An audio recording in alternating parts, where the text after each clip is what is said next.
नमस्ते to all of you. आज की क्लास में आपका स्वागत है। बेसिकली आज हम लोग वेबिनार रखा है, ये मैं पहली बार कर रहा हूँ वेबिनार। वैसे तो अपने जो पेड स्टूडेंट्स हैं उनके साथ करते ही हैं, लेकिन आज सोचा कि बड़ा इंपॉर्टेंट टॉपिक है टैक्स ऑन ब्रिक्स, जो 31 मार्च को आया था। इसका नोटिफिकेशन 31 मार्च को आया था और वो इफेक्टिव हो गया 1 अप्रैल 2022 से। तो इसका एक वीडियो तो हमने डाला ही था, बाकी वीडियो आज उसी के पार्ट 2 में हम लोग एक वेबिनार कर रहे थे, क्योंकि बहुत सारे सवाल आए थे। तो हम लोग करते क्या है, जो ओरिजिनल नोटिफिकेशन है उसी पे हम लोग बात करेंगे, ताकि हम लोग कभी कभी मैंने देखा है लोगों ने प्रेस नोट लिख दिया और अपनी बहुत सारी बातें लिख दी और उसका सोर्स नहीं लिखा, तो बहुत दिक्कत हो जाती है। अच्छा, ये नोटिफिकेशन कहाँ से डाउनलोड करते हैं, ये सब आपको पता है? हाँ ना? Yes sir. हाँ, गणेश जी वेलकम। जो थैंक भी यू सर। पार्टिसिपेंट्स हैं उनको सिर्फ एक ही रिक्वेस्ट है कि जब भी हम लोग सवाल करें तो हाँ ना जरूर जवाब दे दीजिएगा। मैं आपको दिखला रहा हूँ। From CBSE site sir.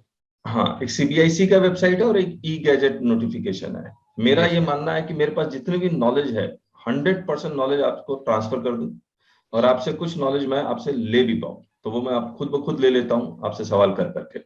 तो हाँ ना में जवाब जरूर से दीजिएगा। तो मैं क्या कर रहा हूँ, ये 4 नोटिफिकेशन बेसिकली आए थे, 1 2 3 4। ये आपको नजर आ रहा है स्क्रीन में? Yes sir. 2 central tax rate के हैं और 3 और 4 सेंट्रल टैक्स के हैं, और इसी का क्रॉसपॉन्डिंग नोटिफिकेशन इंटीग्रेटेड टैक्स का भी है, यूनियन टेरिटरी का भी है, यूटी का नोटिफिकेशन भी है। साहिल जी, आप कुछ कहना चाह रहे हैं? रिजॉइन साहिल जी। साहिल जी ज्वाइन नहीं हुए हैं? जॉइन। ये जो पहला नोटिफिकेशन है, नोटिफिकेशन नंबर 1/2022 डेटेड 31 मार्च 2022। इस नोटिफिकेशन में आप देख रहे हैं सेक्शन 9 सबसेक्शन 1 लिखा हुआ है। 9 सबसेक्शन 1 किसका है? लेवी। लेवाई का है। यस। और लेवाई में ही रेट बताते हैं लोग। यस। तो इन्होंने क्या किया, इन्होंने लेवाई जो इन 4 प्रोडक्ट के लिए 6815, 6901, 6904, 6905, सिर्फ इन्हीं 4 प्रोडक्ट के लिए रेट चेंज किया। पुराना रेट क्या था? 5%। 5% विथ आईटीसी। नया यस। रेट क्या है? 12%। 12% विथ आईटीसी। ये इस नोटिफिकेशन में सेंट्रल टैक्स रेट के नोटिफिकेशन में, ठीक बात है। यस। अब आपको ये जानना होगा कि ये जो प्रोडक्ट्स हैं वो है कौन से। अगर ये प्रोडक्ट ये नहीं है, कोई दूसरे प्रोडक्ट है, तो कोई और रेट लगेगा। तो मेरे पास YouTube में बहुत सारे कमेंट आए कि अगर सर देखिए क्या लिखा, फ्लाई ऐश ब्रिक्स और फ्लाई ऐश एग्रीगेट विद 90% और मोर फ्लाई ऐश कंटेंट या फ्लाई ऐश ब्लॉक्स। मुझे एक बात बताइए कि अगर 90% से कम है फ्लाई ऐश, तो क्या इस ये नोटिफिकेशन उसको अफेक्ट करेगा? हाँ या ना? नहीं सर, इस नहीं करेगा। नोटिफिकेशन से कोई लेना देना नहीं। मुझे बस इतना बता दीजिए कि जो लोग इस के क्लाइंट हैं आपके पास, क्या ये फ्लाई ऐश ब्रिक्स 90% से कम में बनता है क्या? संजय जी वीडियो ऑफ कर लीजिए। जरूर बनता होगा सर, ऐसा नहीं है। कोई कौन है कोई है? हिमांशु जैसे आया नहीं है जैसे अभी। एसीसी वाले बांटते हैं रॉयल्टी पे, जगह जगह फ्रेंचाइजी दे रखे हैं ईंट बनाने का। हाँ, तो वहां पे वो कहते हैं हमारी ईंट मजबूत है, तो वहां पे 90% फ्लाई एश न भी हो। अच्छा। मैंने कुछ कुछ फोटोग्राफ निकाले, ये जो फ्लाई ऐश के ब्रिक्स इस तरह से नजर आते हैं। आ रहा है नजर आपको? यस। लेकिन हाँ, कोई जैसे बता मैं अभी नहीं। बात कर रहा था, ये जैसे एएचएस है ना, इसी तरह एसीसी का भी है। हाँ, ये रहा सीसी का। हम्म। अब देखिए, मुझे पता नहीं है, आप लोगों को ज्यादा पता होगा। ये फ्लाई ऐश कंटेंट अगर 90% से कम है तो ये 6815 में नहीं आएगा। मैं क्या करता हूँ, एक बार 6815 का चैप्टर निकाल लेता हूँ। ये आप जो देख रहे हैं ये 833 पेज का है, ये एचएसएन का लिस्ट है। इस एचएसएन के लिस्ट में मैं 8th चैप्टर में जाऊंगा। ये 5th में आया।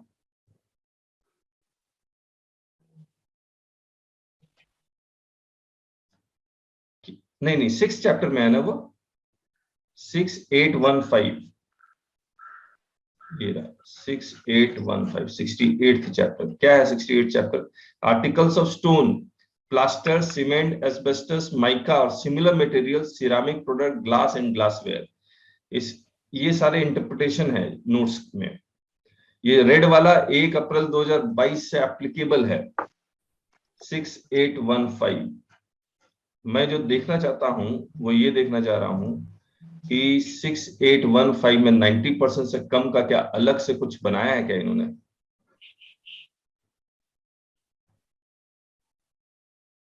आर्टिकल्स ऑफ स्टोन्स ऑफ और other mineral substance including carbon fibre, articles of carbon fibres not elsewhere specified और इंक्लूडेड।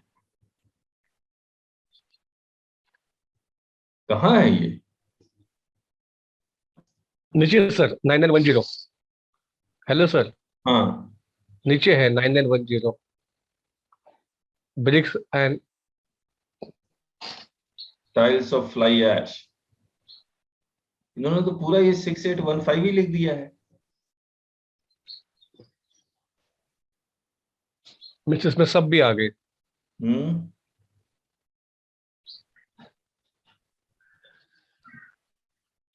ये सारे आ गए,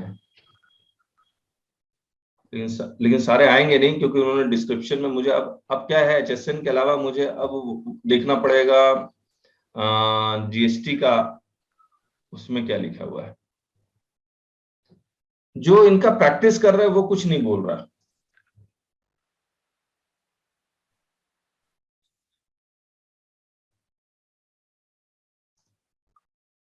हेलो,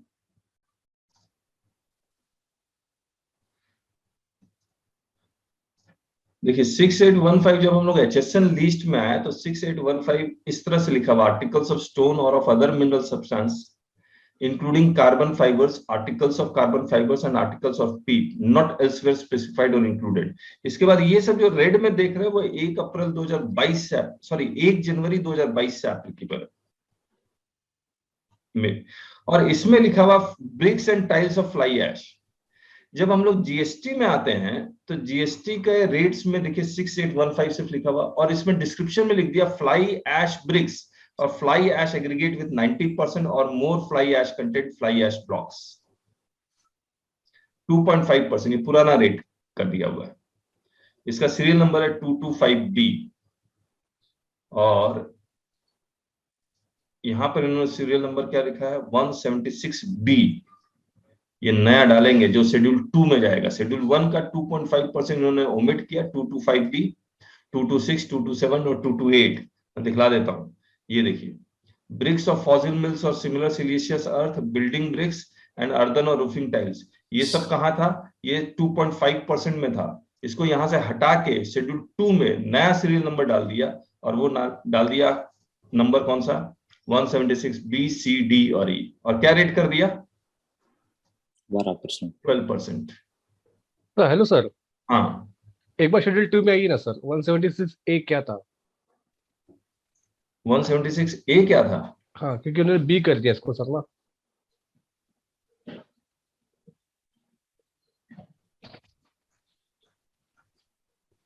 ए पे खत्म हो गया।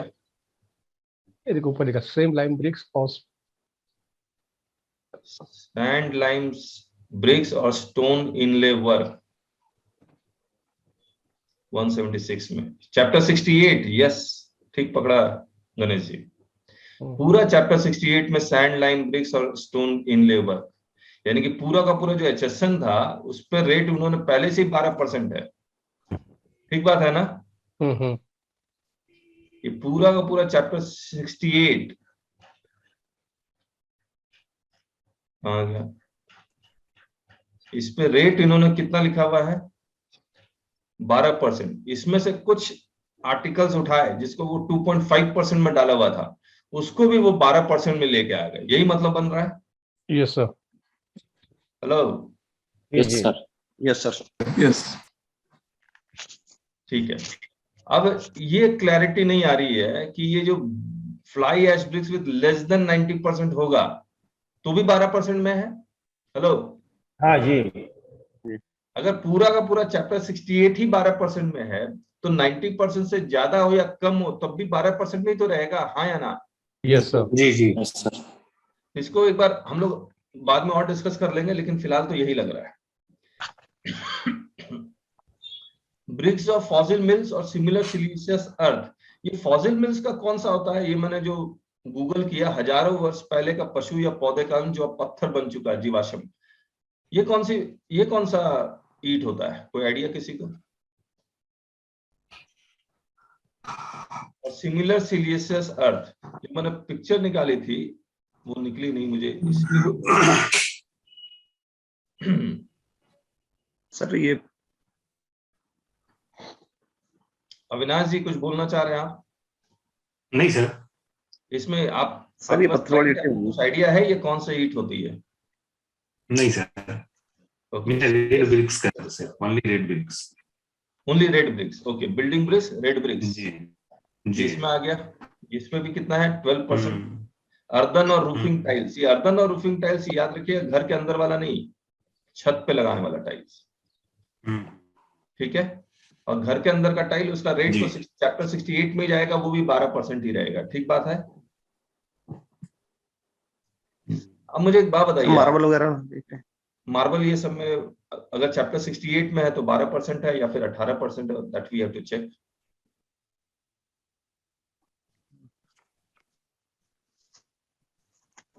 मार्बल्स देख लें। रूफिंग टाइल्स को सर हम शुद्ध भाषा में बोले तो खपड़ेल बोलते मार्बल थे। And travertine other than blocks 9%। हाँ, चैप्टर 25 में है ये। 9। ग्रेनाइट अदर देन ब्लॉक्स, ये भी चैप्टर 20, पूरा 25 मुझे लगता है चैप्टर, पूरा चैप्टर 25 नहीं, 25 के कुछ आइटम्स 9% में है। और कोई कुछ पूछना चाह रहा हो या बोलना चाह रहा हो? मैं ये कह रहा हूँ सर, ये अर्दन या जो रूफिंग टाइल्स है, हाँ, इसको हम शुद्ध भाषा में पहले खपड़ेल बोलते थे। खपरेल, यस खपरेल बोलते थे, करेक्ट। लिख दूं? हाँ बिल्कुल। जिसको ये चाहिए वो मुझे एक बार, मैं जूम के मीटिंग में तो ऐड कर ही दूंगा, बाकी व्हाट्सएप कर देंगे तो मैं दे दूंगा। अच्छा, इसमें ये 12% अगर कर दिया गया है तो इसमें आईटीसी मिलेगा या नहीं मिलेगा? मिलेगा सर, मिलेगा। इसमें कोई कंडीशंस नहीं डाली गई है, तो ये 12% विद आईटीसी। तो पुराना रेट क्या था? पुराना 5% विद आईटीसी, 5% विद आईटीसी। और नया रेट क्या हो गया? 12% विद आईटीसी। और ये भी हमें समझ में आ गया, पूरा चैप्टर 68 किसमें था? 12% में ही 12 में था। ठीक है। अब ये जो 3 प्रोडक्ट है 69 वाले चैप्टर के बाद, 69 का चैप्टर एक बार चेक कर लेते क्या है। अच्छा, बैकग्राउंड में किसी की अगर आवाज आती है तो प्लीज म्यूट कर लीजिएगा। ये चैप्टर 69 सिरेमिक प्रोडक्ट्स, और ये 69 कौन सा है? ये हेडिंग 69010405, बताइएगा आप।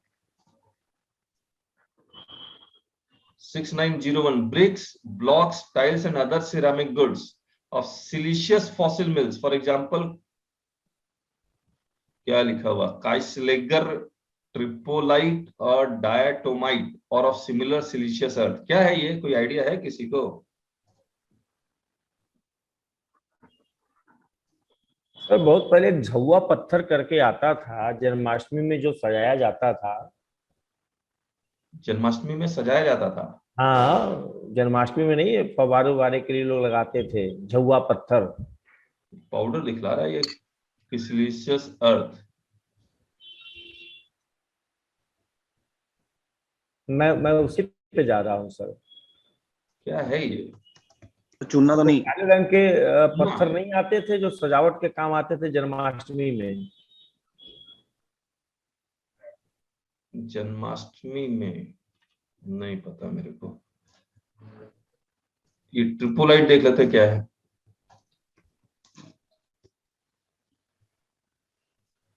तो सर ईंटें होंगी, अर्थिट। अच्छा, ये तो पुराने पत्थर हैं। इससे भी बिल्डिंग बनती है क्या?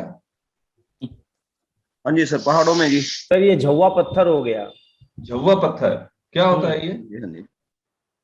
ये कोयले वालों में खान में निकलते हैं, पुराने, बहुत पुराने, समुद्र से, तलहटी से और कई जगह से। हाँ हाँ, से निकलता है जी। ये देखिए, ये पहाड़ों के पत्थर है चट्टान हो जी। गया ये तो एक तरह का। चट्टान, चट्टान रॉक है। हाँ, इस पे भी इन्होंने टैक्स लगा दिया। हाँ ये जी। तो नेचुरल है, इसको काट उठ के बनाने पे लगता है टैक्स लगा रहा है। ऐसे कैसे? चट्टान से निकालने पे तो जो रॉयल्टी पे जो टैक्स लगना है वो लगना है। जैसे जो ग्रिट आती है, ग्रिट पे 5% लगता है कि नहीं लगता है? किस पे? ग्रिट, ग्रिट, गिट्टी। गिट्टी पे हाँ लगता है क्या? हाँ, 5% है सर। और क्या बोलते हैं उसको, कौन से चैप्टर में थी? Grit, GRIT, grit. मोरंग है, सैंड है, उसमें 5% है। ये सब नेचुरल रिसोर्स है, जिसके बाद भी है। और उस पर टैक्स लगा दिया गवर्नमेंट ने। हाँ, 5% है। ग्रेट।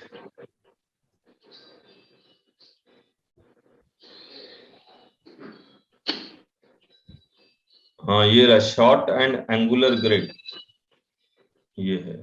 इंपोर्ट ड्यूटी का है 15%, और इस पे भी टैक्स है। बड़ा आश्चर्य लग रहा है। सैंड, मोरंग पे भी है टैक्स। इस पे सैंड, सैंड, सैंड? मोरंग, SAND, सैंड, नेचुरल सैंड। हाँ सर, नेचुरल सैंड में तो 5% लगा देता है। 5% है। 5% है नेचुरल सैंड में। इन सब पे क्यों लगा रही है? चलिए ठीक है, अब हम लोग वापस से आते हैं। तो ये 4 प्रोडक्ट हो गया जिसके ऊपर रेट क्या है? 12% विद ITC। अब एक प्रेस रिलीज आया था, उन्होंने कहा था हम स्पेशल कंपोजिशन स्कीम लेके आएंगे।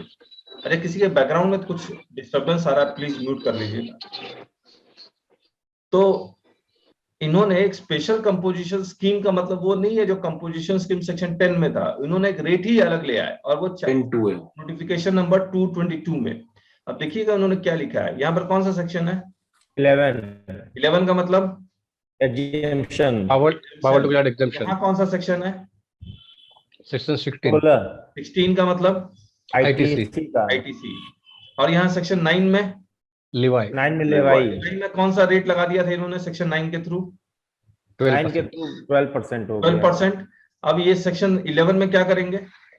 एग्जेम्पशन देंगे। एग्जेम्पशन देंगे, तो इन्होंने एग्जेम्पशन दे दिया 6%, 3+3। तो अब इफेक्टिव रेट क्या हो गया? 3+3 नहीं, इफेक्टिव रेट 12 - 6 हो गया ना। तो रेट एज पर नोटिफिकेशन 1/2022 कितना? 12%। ये इस 2/2022 के कारण एग्जेम्पशन हो गया 6%, तो इफेक्टिव रेट कितना हो गया? 6%। यहाँ सेक्शन 16 है जी, और यहाँ पर कंडीशन 1 लगा दिया, और कंडीशन 1 में लिख दिया कि हम क्रेडिट नहीं देंगे। हाँ, यस, ठीक है, तो ये पूरा नोटिफिकेशन इसी तरह से पढ़ेंगे। ये क्या हो गया? 6% विदाउट ITC। ठीक बात है? यस। अब इसमें भी वही सारे प्रोडक्ट के नाम लिखे हुए हैं। सेम है। ठीक है, अब देखिए क्या है। बहुत सारे यूट्यूब में एक सवाल आया कि ITC नहीं मिलेगा तो किसको नहीं मिलेगा? अच्छा, एक चीज और बता दीजिए, ये जो नोटिफिकेशन है ये मैन्युफैक्चरर के लिए या ट्रेडर के लिए है? मैन्युफैक्चरर के लिए। दोनों के लिए है। अगर मैं मैन्युफैक्चरर हूं तब भी रेट यही है, ट्रेडर्स के लिए ट्रेडर हूं तब भी रेट यही है। ठीक बात? सब इसके लिए कंपोजिशन लेना पड़ेगा। कंपोजिशन का भी हम लोग पढ़ेंगे आपके साथ। लेकिन अगर आप एज ए मैन्युफैक्चरर हैं तब भी rate 12% with ITC, 6% without ITC, या ट्रेडर हैं तब भी 12% विद ITC और 6% विदाउट ITC। यहाँ पर कहीं भी कुछ लिखा हुआ ट्रेडर या मैन्युफैक्चरर? Hello, no sir. यहाँ पर सिंपली ये लिखा हुआ supply of these product will attract 2 types of rates, either 12% और 6%, the rates which will be chosen by the supplier. ठीक बात है? कैसे चूज करेगा वो तो हम लोग भी देखेंगे बाद में, लेकिन ये बात क्लियर है या नहीं आपको? अच्छा। ये रेट मैन्युफैक्चरर और ट्रेडर दोनों के लिए ही है। अब आइए, अब मैं जो आपसे पूछना चाह रहा हूं, देखिए मैन्युफैक्चरर और ट्रेडर ऑफ ब्रिक्स, इसीलिए हमने लिख दिया manufacturer and trader of BRICS. ये अगर ऑप्ट फॉर 6% विदाउट आईटीसी, तो इसके जो इनवर्ड सप्लाई है इसका इसको क्रेडिट नहीं मिलेगा। मेरे पास एक सीए अभिजीत जी है, उनका फोन आया था, झुमरी तलैया डेयरी ओनसोन या कोडरमा के हैं वो सीए। तो उन्होंने कहा, बोला सर जो मेजर मैन्युफैक्चरर के लिए जो मेजर इनवर्ड सप्लाई है वो कोल का है। हेलो, मानते हैं इस बात को आप लोग? जी जी। बाकी इनवर्ड सप्लाई पे तो एग्जेम्पशन है जिससे वो बना रहा है, शायद, मुझे आई डोंट नो। ठीक बात है या आपका कोई इनपुट है इसमें? मेजर सर वही है, कोली है। नहीं सर, मैं नहीं मानूंगा, मैं नहीं मानूंगा। राजेश जी क्या है और बाकी जिस पे सर अब तो ईंट जो है बिजली से भी तैयार हो रही है, और जो बगास खुइया होती है, हाँ गन्ने की छिलके, बगास खुइया, हाँ हाँ हाँ, बैगेज जिसको बोलते हैं, ठीक है, उससे भी तैयार हो रही है।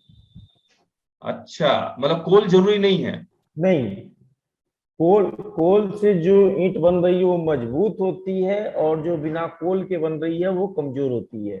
अब आपके ऊपर डिपेंड है कि आप कितना मार्जिन लेकर के क्या चीज से तैयार कर रहे हैं। कुछ लोग कोयला बगास दोनों का यूज कर रहे हैं, कुछ लोग पूरी इलेक्ट्रिसिटी से तैयार कर रहे हैं, कुछ लोग कोयले से तैयार कर रहे हैं, कुछ लोग मिक्स करके तैयार कर रहे हैं। Okay okay. और बाकी और किसी पे टैक्स है? हेलो राजेश जी। हाँ सर। और बाकी और किसी पे टैक्स है? बाकी सब पे टैक्स है। नहीं, और वो क्या चीज से बनाते हैं जिस पे टैक्स लग रहा है? और कुछ नहीं, थोड़ी बहुत लकड़ी का यूज होता है और कुछ होता नहीं, उस लकड़ी पे टैक्स है नहीं। नहीं, मिट्टी? मिट्टी पे केवल रॉयल्टी है। रायती पे टैक्स है? हाँ, रॉयल्टी पे है 18% जीएसटी। क्या बात कर रहे हैं? 18% जीएसटी है सर। मतलब जिस रॉ मटेरियल से मिट्टी बनाएंगे उस पर 18% जीएसटी है? जी जी, रॉयल्टी है, रॉयल्टी पे 18% है। अविनाश जी? जी जी, ठीक बोल रहे हैं। और बाकी लोग, और क्या चीज यूज होता है जिस पे टैक्स है? और इसके अलावा और कोई चीज नहीं है सर। और बाकी पार्टिसिपेंट बता दीजिए सर। जैसे इनवर्ड सप्लाई पर फ्रेट जो आएगा उस पर लग जाए आरसीएम। फ्रेट पे, ओके।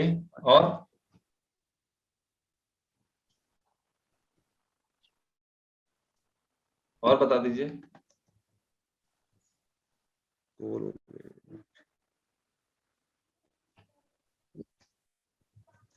रेती एट द रेट ऑफ 18%। बाप रे बाप, मैं विश्वास मिट्टी है सर, जिस मिट्टी से ये ब्रिक्स बनता है वो टैक्स फ्री है सर। क्या चीज? जिस मिट्टी से ये ब्रिक्स बनता है, रेड जो मिट्टी रहती है सर, तो वो टैक्स फ्री है, वो भी टैक्सेबल है सर। क्या चीज टैक्सेबल है सर? जिस मिट्टी से आवाज आपकी कम आ रही है अमित जी।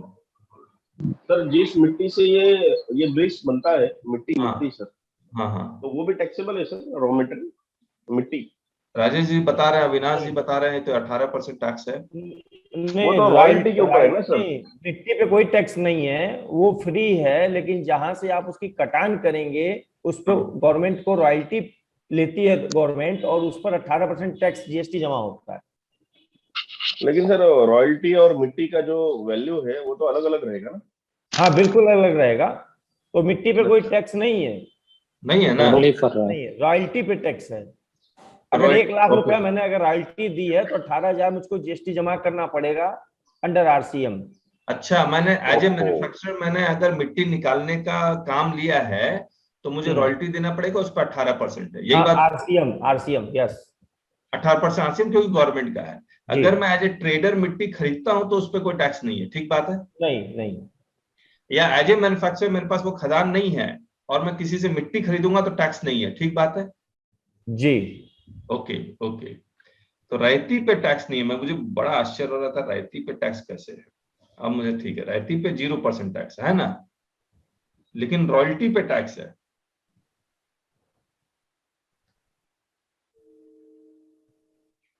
सब कुछ कितना बड़ा मुश्किल हो रहा है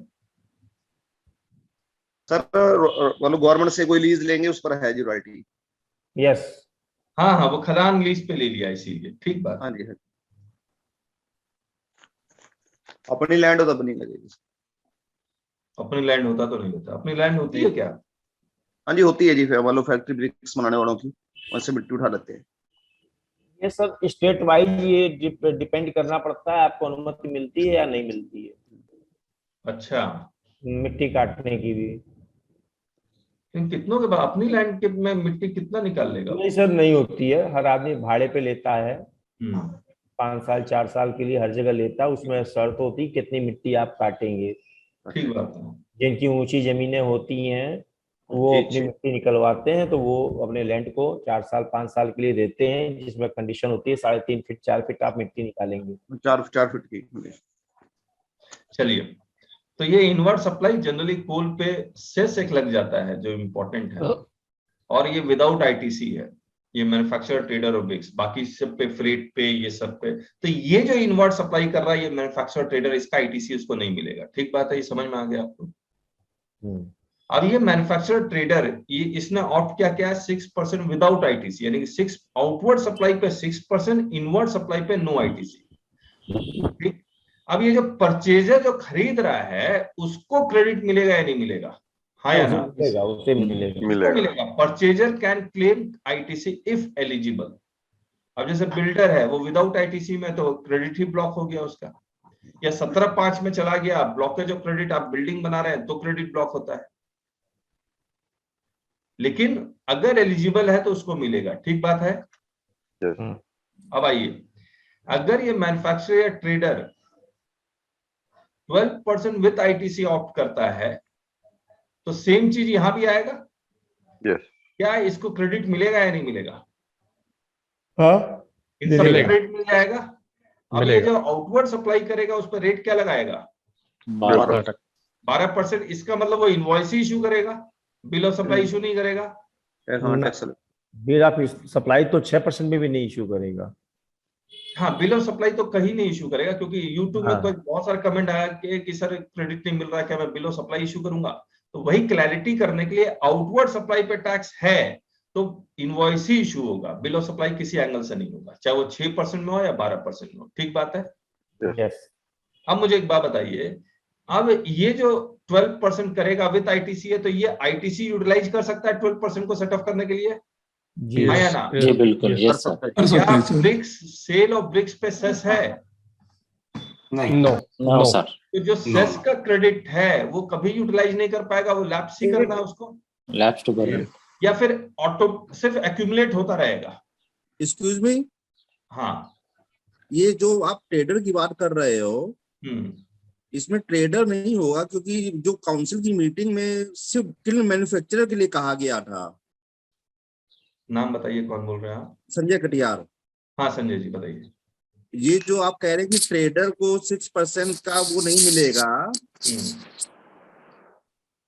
इसमें सिर्फ मैन्युफैक्चरर की बात होगी, क्योंकि जो काउंसिल की मीटिंग हुई थी वो काउंसिल की रिकमेंडेशन सिर्फ ब्रिक किल मैन्युफैक्चरर्स के लिए थी, ट्रेडर्स के लिए नहीं थी। अच्छा, हाँ, और ये जो रिकमेंडेशन आया on the basis of council meeting आया है, तो ट्रेडर इसमें कहीं शामिल नहीं होगा। ठीक है संजय जी, एक बार प्रेस रिलीज निकाल लें हम लोग। हाँ जी, ठीक, एक मिनट वेट कीजिए। ये 45th meeting of GST council. Sanjay ji, एक बात तो मानते हैं, ये प्रेस रिलीज का लीगल ऑथेंटिकेशन नहीं होता है जी। लीगल ऑथेंटिकेशन जो जीएसटी काउंसिल के मिनट्स हैं उसके होते हैं। हाँ, लीगल ऑथेंटिकेशन जो नोटिफिकेशन हम लोग पढ़ रहे हैं उसके होंगे। जी जी जी। ठीक है, अब वो हम लोग निकालते हैं, तो उसको ध्यान में रखिएगा, हम लोग पढ़ते हैं। जी जी। क्या लिखा हुआ है? Brick cleans brought under special composition scheme with threshold limit of 20 lakh with effect from 1st April 2022। ये Yes, sir. लिखा हुआ, अभी बात करते हैं। Yes, sir. Bricks would attract GST at the rate of 6% without ITC under the scheme. GST rate of 12% with ITC would otherwise apply to bricks। कहीं भी manufacturer लिखा हुआ है? ये देखिए यहाँ पर खत्म, यही इतना है, 3 लाइन। ब्रिक क्लीन का मतलब मैन्युफैक्चरर हो गया ना सर? ब्रिक क्लीन्स का मतलब मैन्युफैक्चरर होता है? Yes sir. अच्छा, ये तो हमें नहीं पता था। किल का मतलब मैन्युफैक्चर तो नहीं है, ये तो एक ब्लास्ट फर्नेस टाइप का होता है। ये फर्नेस और चिमनी, चिमनी, ब्रिक किल्न, ईंटे की चिमनी, मतलब किल्न मतलब हो गया चिमनी, हाँ फर्नेस। चिमनी, ठीक है, मान लिया मान लिया, तो ट्रेडर तो चिमनी लगाएगा नहीं, ठीक बात है। तो ये सिर्फ मैन्युफैक्चरर के लिए 6 और 12% वाली है। जी, सर वो ट्रेडर भी तो उसमें आएगा, किसमें आएगा? कंपोजिशन में 1%। सर मैं संजय जी की बात से सहमत हूँ, मैं संजय जी की बात से सहमत हूँ कि ट्रेडर्स इसमें कवर नहीं हो रहा है। जी, वो 1% कंपोजिशन ही पे आएगा 1.5 करोड़ तक। हाँ, अच्छा अब मैं समझ गया संजय जी हमें कहाँ ले जा रहे हैं। एक मिनट संजय जी रुक जाइए, मैं I agree with that, I agree with that, वो तो हमने लिखा है कंपोजिशन में ट्रेडर आ सकता है, that is not a problem. लेकिन अगर मैं कंपोजिशन में नहीं हूँ, रेगुलर में हूँ, हाँ, तो क्या मेरे को ये जो 6% विद आईटीसी या 6% 12% 6% विदाउट आईटीसी और 12% विद आईटीसी एप्लीकेबल होगा या नहीं होगा? नहीं होगा सर, क्योंकि ट्रेडर मैन्युफैक्चरर से माल लेगा ना। एक मिनट संजय, मेरा टर्नओवर 2 करोड़ है जी, मैं ट्रेडर हूं, मेरा टर्नओवर 2 करोड़ है, बताइए रेट क्या होगा? हाँ तो 6% होगा, 6%, 6%, क्योंकि हम तो ट्रेडर तो माल तो मैन्युफैक्चरर से लेगा ना सर। तो मैं 12% में नहीं आ पाऊंगा? नहीं आएंगे ना, वो डिपेंड करता है जो सर एक मिनट, मैन्युफैक्चरर ने टैक्स इनवॉइस अगर रेस की 6% की, ठीक है, मैन्युफैक्चर हो गया ब्रिक किल्न वाला, उसने अगर टैक्स इनवॉइस यूज, क्योंकि वो टैक्स इनवॉइस यूज कर रहा है, तो ट्रेडर टैक्स इनवॉइस लेगा मैन्युफैक्चरर से। हाँ, तो मैन्युफैक्चरर के लिए इनपुट हो जाए, ट्रेडर के लिए इनपुट हो जाएगा वो। नहीं एक बात बताइए संजय जी, जी मैं एज ए ट्रेडर मेरा टर्नओवर 2 करोड़ है, ठीक है, मैं क्या मेरे पास चॉइस है 6% या 12% की? नहीं वो तो डिपेंड करता है कि उसको टैक्स इनवॉइस कौन सी मिल रही है। नहीं, नो। अच्छा, मुझे अगर टैक्स इनवॉइस 6% की मिल रही है तो मैं 6% मेरा कंपलसरी हो जाएगा, 12% की मिल रही है तो 12% कंपलसरी हो जाएगा, आप ये कह रहे हैं संजय जी? और क्या? नहीं ऐसा तो नहीं होना चाहिए। नहीं ऐसा नहीं होगा, ऐसा ही है सर। नहीं है, चलिए मैं आपको बताता फिर तो हूँ। 5% वाला ही लगेगा, फिर अगर इसके एप्लीकेबल नहीं है तो जो 5% वाला रेट है वही लगना चाहिए उस पे।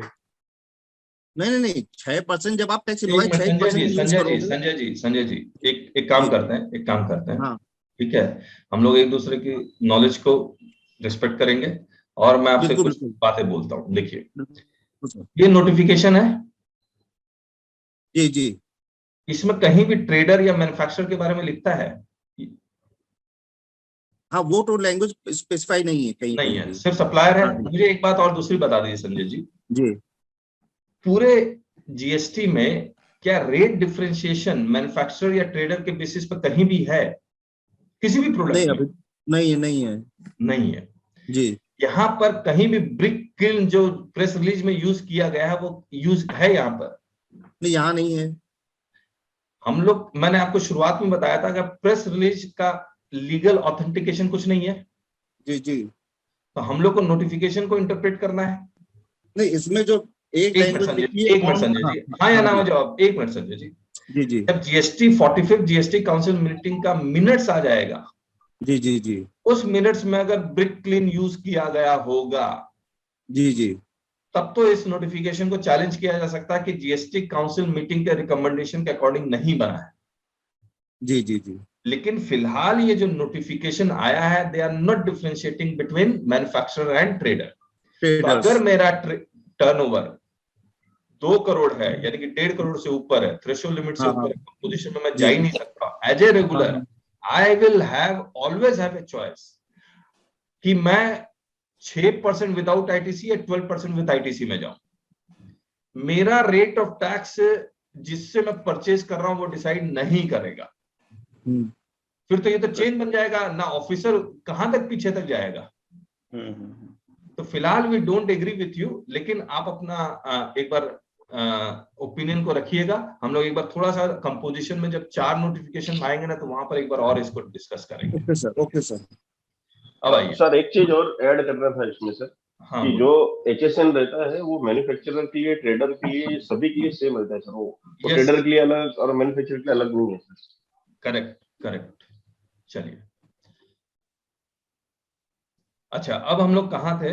यहाँ थे। मैं जो पॉइंट रखना चाह रहा था, मैन्युफैक्चरर और trader of BRICS 12% with ITC. अब वो आउटवर्ड सप्लाई 12% करेगा? क्या ये यूज करेगा? ये क्रेडिट यूज कर पाएगा? यस सर, कर पाएगा। लैप्स कर जाएगा? तो लैप्स होगा जी। मतलब लैप्स वर्ड गलत मैं यूज कर रहा हूँ, सेस एक्यूमुलेट होता रहेगा बस, ना उसका रिफंड मिलेगा ना कुछ होगा, आपके क्रेडिट लेजर में आपका पड़ा रहेगा, आपको देख देख के अच्छा लगेगा कि इतना करोड़ रुपया पड़ा हुआ है। ठीक बात है, लैप्स नहीं करेगा। मैंने यहाँ वर्ड लैप्स तो गलत लिख दिया है सर। एनुअल रिटर्न लगाएंगे तो उसमें तुमको लैप्स में जाना पड़ेगा ना? नहीं, हाँ जी, नहीं लगाएंगे फॉर्म का ना, बिल्कुल मत जाइए, बिल्कुल मत जाइए। तो सर बैलेंस शीट में रहेगा ये? हाँ जी, बैलेंस शीट में रहेगा सर सेस, फिर बैलेंस शीट में भी रहेगा, आपके क्रेडिट लेजर में भी पड़ा रहेगा। आप कोले की ट्रेडिंग शुरू कर दीजिएगा तो सेस वहां यूज हो जाएगा। ठीक बात है। मैं ये बहुत इंपॉर्टेंट पॉइंट बोल रहा हूँ, लैप्स वर्ड ही गलत है। मैं आपको बताऊंगा क्यों गलत वर्ड यूज मैं कर लिया। मैंने लिखना भी नहीं चाहिए था मुझे लैप्स, लेकिन लिखा हुआ, मैं इसको ठीक कर देता हूँ। एक केस आया था, इसी के कारण मैं कह रहा हूं कि नहीं लिखना चाहिए था। 1 मिनट होल्ड की। अब मुझे एक बात बताइए, अगर रेगुलर है, कंपोजिशन में मैं नहीं गया हूं, तो मेरे लिए बेटर ऑप्शन क्या है? 6% विदाउट आईसी या 12% विद आईटीसी? बता दीजिए सर। क्वेश्चन फिर से बोलेंगे? ज्यादा बेटर ऑप्शन होगा, क्योंकि आईटीसी इसमें बहुत। मैं फिर से पूछ रहा हूँ, मैं रेगुलर डीलर हूं, मैं कंपोजिशन में नहीं गया हूं, तो मेरे लिए बेटर ऑप्शन क्या होगा? 6% विदाउट आईटीसी या 12% विद आईटीसी? सर हमें इसकी ना आवाज आ रही है, प्लीज म्यूट कर लीजिए सर। हेलो। हाँ जी, हाँ जी सर, इसमें बेसिकली हमें ये देखना पड़ेगा जो हमारा मटेरियल कंपोजिशन है, कितना एक ईंट को बनाने में लगता है, उसका आईटीसी कितना है, उस पर डिसीजन लेंगे जी हम। ठीक बात है। अगर 6% से हमें लगता है बेनिफिट है तो 6 में जाएंगे, अगर टोटल में बेनिफिट है तो उसमें 12 में जाएंगे। ओके, और किसी को कुछ कहना? सर मैक्सिमम लोग 6 में ऑलरेडी जाएंगे। जो मैन्युफैक्चरर है ऑलरेडी जो, और जिसके पास हेवी इनपुट उसके पास पड़ा हुआ है, वो तो 12% में ही जाएगा सर। यस, वो लैप्स नहीं करेगा। यस, जिसके पास ऑलरेडी इनपुट पड़ा हुआ है वो भी 12% में ही जाए। क्या कहते हैं आप लोग? सर इनपुट होता नहीं ज्यादा, क्योंकि 5% पहले स्कीम थी। ओके, तो 5% में नॉर्मली लोगों को जेब से जमा ही करना पड़ता था, क्योंकि कोल ही सिर्फ एक ऐसा आइटम है जो 5% होता था। अच्छा अच्छा। बाकी नॉन टैक्सेबल है इसका जो भी इनपुट है। मैं खुद भी ब्रिक ऑपरेटर हूँ। क्या नाम है आपका? हिमांशु नाम है आपका? संजय कटियार। अच्छा, आप अच्छा अच्छा, गुड संजय जी, ठीक है। जी हाँ, जी। तो नॉर्मली जो भी होता है, अगर हम लोग 1 करोड़ का टर्नओवर लेते हैं, हाँ हाँ, तो उसमें 5% में नॉर्मल में था, तो 5 लाख रुपए लाइबिलिटी बनती थी साल की। हाँ हाँ, इनपुट हार्डली 2-2.5 लाख रुपए बन पाता था। Okay okay. सर हाँ, क्योंकि कोल का जो इनपुट है वो भी 5% है। तो संजय जी आप क्या ऑप्ट करना चाह रहे हैं? जी मैं तो 6 पे जाऊंगा सर। आप 6 पे जाएंगे? ठीक हाँ है सर। तो मैक्सिमम आदमी 6 पे ही जाएंगे। आईटीसी का बहुत ज्यादा चांस नहीं रहता है इसमें। जी जी जी। कोयला को छोड़ और कोई चीज, कोयला को छोड़ के। जी सर, मेरी पहचान की एक फैक्ट्री है, बिल्डिंग ब्रिक्स नाम की है। हाँ। जो उन्होंने चाइना से पूरी मशीन इंपोर्ट की है, और उनका आईटीसी मोर देन 2 CR पहुंच चुका है। अच्छा, वो प्रोडक्शन वो एक्सेप्शन नहीं केस हुआ हो गया। नहीं, वो इलेक्ट्रिसिटी से ईटा जो भी पकाएंगे उसको। और अभी जी, उनका जी, प्लांट तो सेटअप हो रहा है, पूरे 2 साल से प्लांट सेटअप हो रहा है। मोर देन 2 CR आईटीसी उनका जमा हो चुका है। तो वो तो 100% जो ऐसी कंपनियां रहेंगी जो लार्ज स्केल में काम करेंगी, वो 12% में ही जाएंगी, वो 6% में नहीं जाएंगी। वो डिपेंड अपॉन मतलब इंडस्ट्री है सर, किस तरह का प्लांट लगा हुआ है। जैसे रेड ब्रिक में कोई चांस ही नहीं है। अच्छा अच्छा जी। रेड भी टोटल बिल्डिंग वाली होती सर, उस पे तो आईटीसी होती नहीं। अगर आप नई किल्मी बनाओगे, हाँ, तो उसमें कोई आईटीसी मिलनी नहीं है, क्योंकि टोटल वो इमूवेबल प्रॉपर्टी बन जाती है।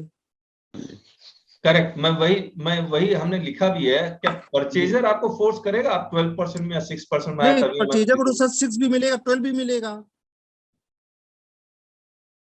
परचेजर को 6 भी मिलेगा, 12 भी मिलेगा। 12 भी मिलेगा। आईटीसी तो दोनों केस में मिलेगा। वो तो जितना देगा उतना मिल जाएगा। वो 6 देगा तो 6 देगा, 12 देगा 12 देगा। परचेजर के ऊपर कुछ डिपेंड नहीं करने वाला है। हाँ जी, हाँ जी। वो आपके ऊपर अब डिपेंड नए है। सिनेरियो में। हाँ, नए सिनेरियो में। ठीक जी बात, जी जी। ठीक बात। जी जी। चलिए, उल्टे जहां ब्लॉक रहेगा वो 12% के लिए मना कर सकता है। क्या चीज? जहां पे ब्लॉक क्रेडिट रहेगा परचेजर हाँ। के पास में, वो हो सकता है 12% के लिए बोले कि भैया 12% क्यों लगा रहे हो। यस अविनाश जी, बिल्कुल ठीक बोल रहे हैं, ठीक। हाँ, जिसको क्रेडिट नहीं मिलना है वो बोलेगा हम 6% वाला से ही खरीदेंगे, तो इसका मतलब परचेजर कहीं ना कहीं डिसाइड कर रहा होगा। एडिशनल 6% से मार्केट भी बड़ी फ्लक्चुएट हो जाएगी ना।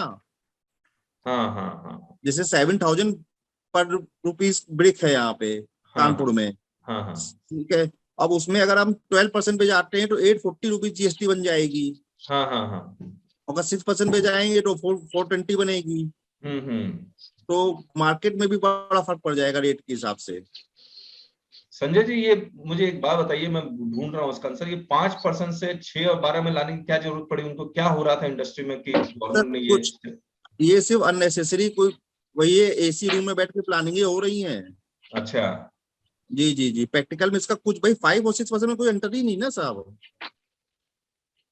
आप अगर डाटा निकलवाएंगे तो ज्यादातर लोग कंपोजिशन में थे। भाई इनपुट कुछ है नहीं तो आप खुद ही देखिए ना, टोटल लेबर जॉब है। तो इनपुट जब कुछ है नहीं तो सिर्फ पॉकेट में जो मैन्युफैक्चरर है उसके पॉकेट से जाएगा ये पैसा। अब तो मुझे समझ में नहीं आ रहा है कि ये 5% से इन्होंने मतलब अच्छा खासा, मतलब 12% से 5% लाना समझ में आता है, ये तो रेट बढ़ाने की बात हो गई। 5 से छोटा ट्रेड है, इतना बड़ा ट्रेड भी नहीं है। 1.5-2 करोड़ रुपए से ऊपर की किसी की ट्रेडिंग नहीं होती है। 80% लोग उसी लेवल पे रहते हैं, वही प्रोडक्ट, क्योंकि सब टोटल मानसून के ऊपर डिपेंड करता है। कुलदीप जी वीडियो ऑफ कीजिए। ये जो भी चीजें हैं टाइम के हिसाब से चलती हैं। 5-6 महीने में प्रोडक्शन 4 महीने हो पाता है। ये तो अननेसेसरी एक एक्सप्लॉयटेशन हुआ है गवर्नमेंट का तरफ से, और कुछ नहीं है। अविनाश जी, आप क्या कहते हैं? मुझे मतलब मेरे लॉजिक, मैं कोई भी लॉजिक लगाऊं मुझे समझ में नहीं आ रहा 5 से 6 करने का। सर मैं एक चीज बताऊं, उत्तर प्रदेश जब वैट था, वैल्यू एडेड टैक्स जब था, तो उस समय इन्होंने भट्ठे वालों के लिए स्पेशल कंपाउंडिंग स्कीम यानी कंपोजिशन स्कीम थी। और उसमें वो पाए के ऊपर पूरे साल का वो उनसे एक मुफ्त कलेक्शन लेते थे कि अगर आपका 17 पाए का भट्ठा है कि 19 पाए का भट्ठा है कि 15 पाए का भट्ठा है, और उस पे वो 3 लाख, 3.5 लाख, 4 लाख, 4.5 लाख पूरे साल का ये पैसे लेते थे, चाहे आप निर्माण करें या न करें। और उत्तर प्रदेश गवर्नमेंट को भट्टे से बहुत अच्छी खासी अर्निंग होती थी। और वो पूरा इनके हाथ से निकल गया। जब जीएसटी आया तो इन्होंने शुरू में ही ये दबाव बनाने की कोशिश की कि भट्टे के लिए स्पेशल कंपोजिशन स्कीम रहे। लेकिन विश्व बैकग्राउंड में किसी की आवाज आ रही है, बहुत डिस्टर्बेंस आ रही है, म्यूट की। हाँ बोलिए राजेश जी। मैं ये कह रहा हूं कि उत्तर प्रदेश में जो है भट्टे पाए के ऊपर डिपेंड करते थे और उनसे उनके लिए स्पेशल कंपाउंडिंग स्कीम थी यानी कंपोजिशन स्कीम थी। और वो पाए 16 पाए का है, 17 पाए का है, 18 पाए का है, 19 पाए का भट्ठा है, उसके ऊपर उनका कर निर्धारण होता था। 3 लाख, 3.5 लाख ऐसे पूरे साल। भट्ठे में निर्माण हो या न हो उससे कोई मतलब नहीं, उनको एक मुश्त पैसा मिलता था, चाहे आप 3 राउंड चलाइए चाहे आप 10 राउंड चलाइए, उनको उससे कोई लेना देना नहीं था। हाँ, और वो चीज जब जीएसटी काउंसिल, राजेश जी आपकी आवाज डिस्टर्ब हो गई, मैं इसको मैं आपको बताता हूँ आप क्या कहना चाह रहे हैं। गवर्नमेंट ने कि भट्टों के लिए ऐसी कोई योजना, राजेश जी आपकी आवाज ठीक नहीं आ रही, लेकिन ये योजना अन्य राज्यों में नहीं थी। राजेश जी 1 मिनट मैं आपको बताता हूँ। बंद कर दिया। अरे राजेश जी रुक तो जाइए, मैं ये कह रहा हूँ इसका मतलब गवर्नमेंट ने अपना रेवेन्यू इंक्रीज करने के लिए ये लेके आए हैं। ये ईज ऑफ डूइंग बिजनेस तो नहीं लग रहा है मेरे को। सर कल परसों में जैसे हमको लग रहा है हम कहीं पढ़ रहे थे, ठीक है, या तो नोटिफिकेशन पढ़ रहे होंगे या और कहीं पढ़ रहे होंगे। यहाँ पे ये लोग रेफरेंस जो दिए हैं वो इन्वर्टेड ड्यूटी स्ट्रक्चर का दिए, जो 5% लग रहा था उसके लिए लोग कुछ इन्वर्टेड इन्वर्सली मतलब इस तरह से करके, हमको एकदम एग्जैक्ट याद नहीं आ रहा।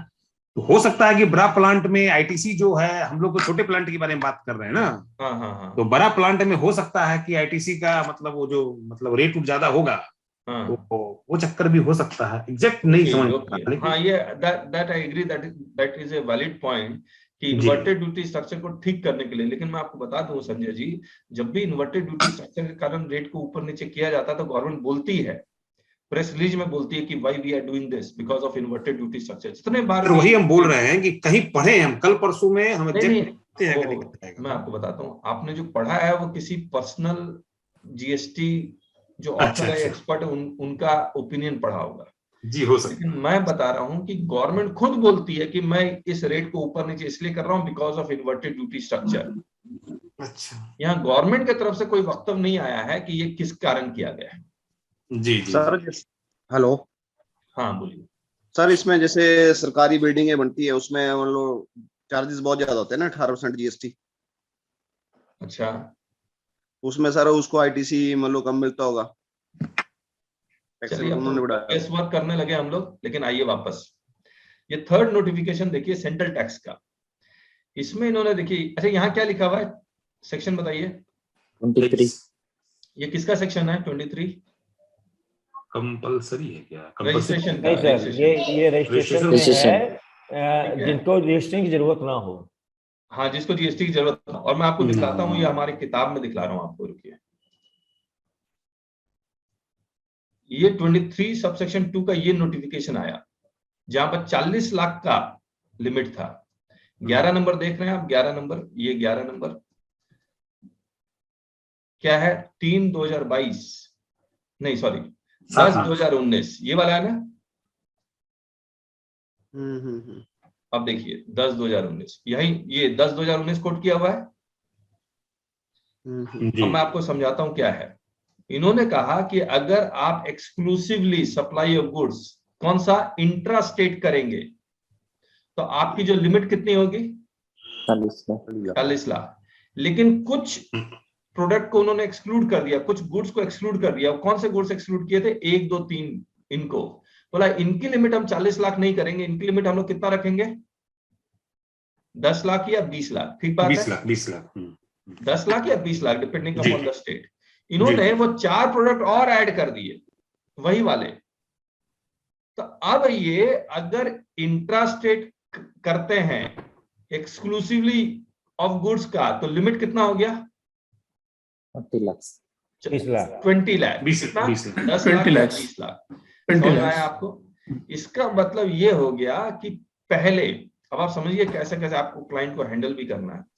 अगर किसी ने इन प्रोडक्ट का टर्नओवर 30 लाख दिखलाया था और इस नोटिफिकेशन में फॉल कर रहे थे तो उन्होंने रजिस्ट्रेशन नहीं लिया होगा। हेलो, बिल्कुल। अब अगर 30 लाख दिखलाया है पिछले साल में तो अब क्योंकि अब उनका लिमिट 40 से कितना हो गया? 20 हो गया, तो रजिस्ट्रेशन लेना कंपलसरी हो जाएगा। समझ में आ गया आपको इस नोटिफिकेशन का मतलब? चलिए, इसमें एडिक्टेटेड वाटर छूट गया सर। हाँ जी, एडिक्टेटेड वाटर छूट गया इसमें। क्या छूट गया? एडिक्टेटेड वाटर। नहीं, इसमें नहीं है एडिक्टेड वाटर, वो तो कंपोजिशन वाले में था। अच्छा, ठीक है। अब देखिए, the threshold limit of 40 lakhs not applicable either to manufacturer or trader. Now they are required to compulsory registration as per section 22 where the aggregate turnover is 20 lakh or 10 lakh. अब आपके पास 30 दिन का टाइम है, 30 अप्रैल तक जिनका turnover 20 lakh और 40 लाख के बीच में फॉल कर रहा था उसको आपको रजिस्ट्रेशन करवाना पड़ेगा। ठीक बात है?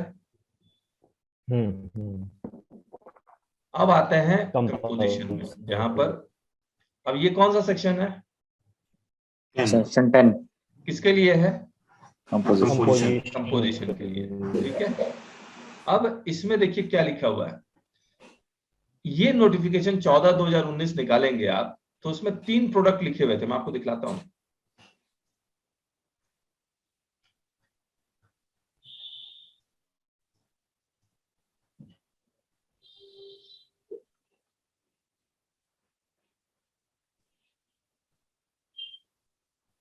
ये देखिए, कंपोजिशन में कौन नहीं जा सकता, सेक्शन 10 सबसेक्शन 2 में लिखा हुआ था।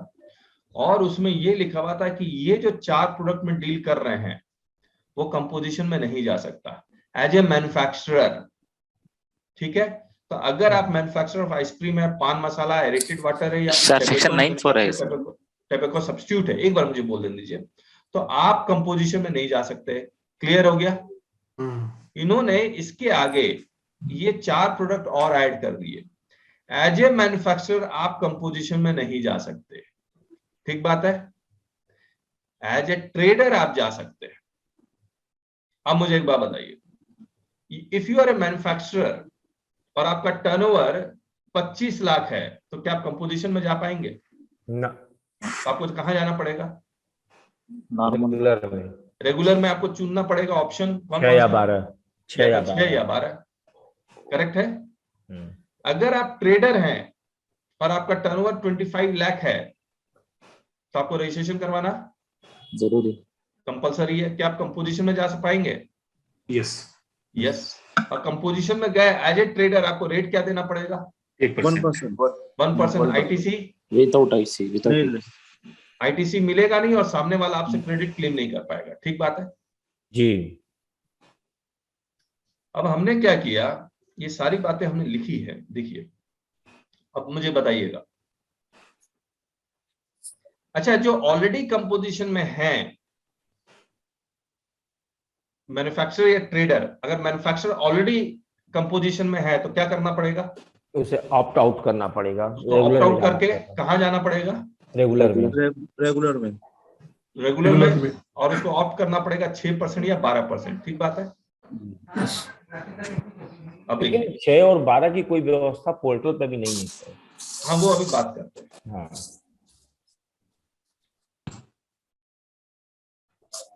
इसका जो सेक्शन आएगा मैं अभी बता देता हूं आपको, ताकि एग्जिस्टिंग रेगुलर में आप हेलो एक ऑप्शन चुन लीजिए। आप एग्जिस्टिंग रेगुलर में कौन सा रेट दे रहे थे? पुराना 5 और आप रेगुलर में ही रहना चाहते हैं तो आपको ऑप्ट करना पड़ेगा 6% विदाउट आईटीसी या 12% विद आईटीसी, ठीक है। सिस्टम में how to opt that system not known till date. अब मुझे एक बात बताइए, अगर आप एग्जिस्टिंग रेगुलर में थे, आपके पास आईटीसी ऑलरेडी पड़ा हुआ था, तो क्या वो आईटीसी रिवर्स करना पड़ेगा? 12% में जाएंगे तो आवाज टूट रही है राजेश जी, आपकी आवाज टूट रही है, आवाज टूट रही है।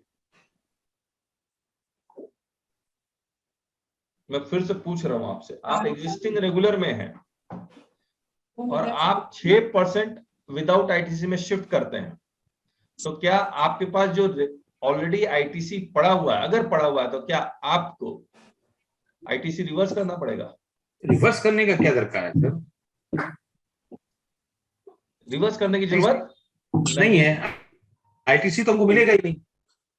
यस, देखिए आईटीसी रिवर्स नहीं होगा, ना आपका लैप्स करेगा। आईटीसी वहीं का वहीं पड़ा रहेगा, चाहे आप 6% में रहे या 12% में रहे, बस आईटीसी यूज नहीं हो पाएगा। बाद में शायद यूज हो जाए। 12% में जाएंगे तब मिल जाएगा। हाँ जी,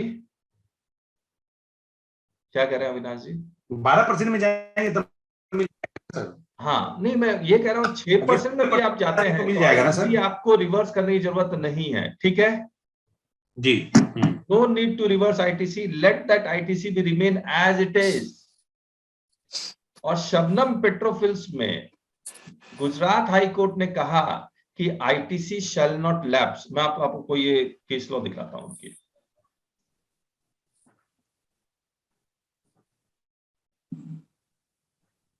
ITC shall not lapse, FLAPS।